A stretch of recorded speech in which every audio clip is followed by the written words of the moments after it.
Sorry to interrupt you. I think you've been telling so many things. Now, why should people want to believe you?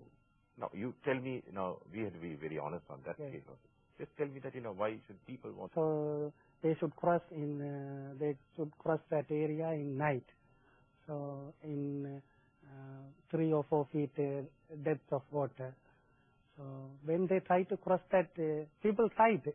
Actually, people have taken the risk to cross that lagoon to escape from the LTTE held area. So these people started to fire people.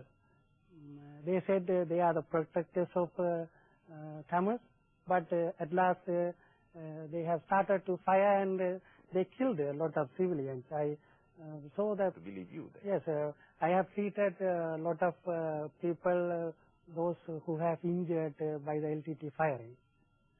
And these LTTE people, before, after 2006, they started to conscript youngsters, those living in Wanni. So they forcefully taken. Of so which age group? First, they said, as Sivapalan said, they said one from each family, 16 years, more than 16 years old. So several parents, most of them, they didn't want to give their children to the LTTE movement. They kept their children in some secret places for longer time. We knew that stories in coconut farm, even in some jungle areas. But somehow these people, LTTE people, found out the place. How did you get to know those stories? You being a doctor, I think you're stationed inside the... Yes, when they got injury, they admitted to my hospital. And while we were treating them, they usually tell the stories. So it's very frustrating and I was disappointed. And after January 2009, they started to, as a desperate attempt, they started to conscript more.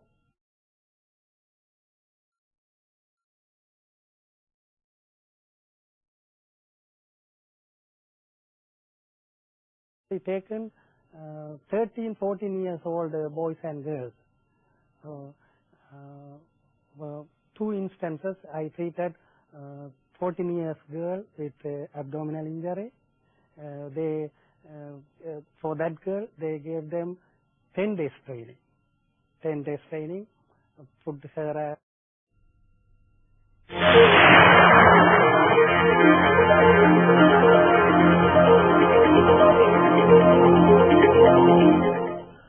We welcome all of you for this special discussion. We all know the war is over. During the military operation over the recent past, Sri Lanka's war against terrorism and the final humanitarian operation to rescue the civilians, the international media was not allowed into the operational areas for security reasons. So UNHCR and Red Cross continue to have access up to almost the last days were involved in distributing food and medical facilities to the civilians. And Sri Lankan government doctors were operating in makeshift hospitals. On the 18th of May, the LTTE was decimated and the 30-year long-raged war came to an end on the banks of Mulliwaika. Going into this period, as the whole world is aware, now the LTTE held over hundreds and thousands of civilians as hostages in a barbaric, inhuman attempt to create the bloodbath, but it didn't happen. Today, we have with us 2 government doctors from that area and 2 LTTE doctors also in this studio.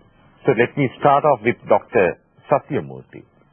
Now, he is the most senior doctor. So let me know something about you. Just can you brief about yourself? Yes, I studied Hindu College, Kilinochchi. Then I entered Faculty of Medicine, University of Jaffna on 1991, and I finished my medical career 1999. Then I did my internship at base hospital Nuerelia. Then I got first appointment at Kilinochi hospital. Then I went where my parents, other relatives were living. So then after 4 years, again I came to Colombo. I did MSc Medical Administration at Postgraduate Institute of Medicine at University of Colombo. Then after that course, I went to Kilinochi. Then I worked as a acting medical superintendent and acting regional director health service Kilinochi up to since 2007 April up to now. So you've been working there for about 2 or 3 years. Yes. 2 or 3 years. Right. So start from this end again. Dr. Shanmugaraja, tell me about yourself. Dr. Shanmugaraja, Mullaitivu வேட்சுண்டட மாக்குண்டரன் அங்கு வித்யானந்தா கல்லூரியில் எனது படிப்பை முடித்து பின்பு மருத்துவரிடம் யாழ்ப்பாண மருத்துவத்துக்கு தெரிவாயிருந்தேன். இந்த சந்தர்ப்பத்தில் எனக்கு வெளிநாடு போவதற்கும் ஒரு சந்தர்ப்பம் கிடைத்தது. அது எமது சகோதரர்கள் அங்கிருந்தபடியால் போயிருந்தேன். ஆனால் அந்த நேரத்தில் எனக்கு மருத்துவரிடம் கிடைத்தபடியால் நான் இங்கேயே வந்து படித்து வேலை செய்ய வேண்டும் என்ற ஒரு நோக்கத்துடன் திரும்பி வந்து என்னை படிப்பை தொடர்ந்து கொண்டிருந்தேன். இந்த நேரத்தில் படிப்பு இடையில் இந்த சூரியக்கர் நடவடிக்கை மூலம் படிப்பு இடையில் பல்கலைக்கழகம் மூடியிருந்தவனால் நான் வந்து முல்லைத்தீவில் இருந்தேன். அந்த டைமில் வந்து என்னிடம் வந்து இந்த இயக்கத்தில் இணைந்து வேலை செய்ய சொல்லி கூறியிருந்தார்கள். LTTE கூறியிருந்தார்கள். அவர்கள் வந்து எமது வீட்டில் ஒரு தரம் இல்லை என்றும் எல்லாம் வெளிநாட்டில் இருக்கின்றார்கள் என்றும் அந்த நேரத்தில் நான் இதுவும் இல்லாமல் வேலையை வந்து ஒரு சூழ்நிலை இருந்தது.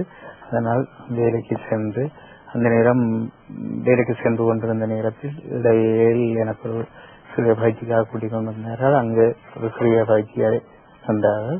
10 நாள் 1996 10 நாள் ட்ரைனிங். அது எங்களுக்கு நாங்கள் ஒரு டாக்டர்ஸ் படிக்கிறபடி எங்களுக்கு அது பெரிய அளவில் இருக்கவில்லை என்று கூடுதலாக கற்றுக் கொண்டிருக்கிறேன். அத்துடன் அதுக்கு பின்பு நான் இந்த வெளிநோயாளர் பிரிவு மற்றும் இந்த காயமடைந்தவர்களுக்கான சிகிச்சை அளிப்பதற்கு பொன்னம்பலம் வைத்தியசாலையிலே கூடுதலான காலங்கள் வேலை செய்கிறேன். பொன்னம்பலம் ஹாஸ்பிட்டல் வந்து புதுக்குடியிருப்பில் இருக்கின்றது. அதன் பின்பு தொடர்ச்சியாக அங்கு வேலை செய்து கொண்டிருந்து பின்னர் இந்த சமாதான ஒப்பந்தம் 2002 மாசி மாதம் வந்த போது போய் எனது கல்வியை முடித்து ஒரு பட்டதாரியாகி எனது உள்ளக பயிற்சியை யாழ்ப்பாண வைத்தியசாலையில் போதனா வைத்தியசாலையில் முடித்து பின்பு கிளிநொச்சியில் எனது முதலாவது அப்பாயின்மெண்ட் கிடைத்தது. அதன் பின்பு முல்லைத்தீவு வைத்தியசாலையில் ஒரு MBBS வைத்தியர் இல்லை என்ற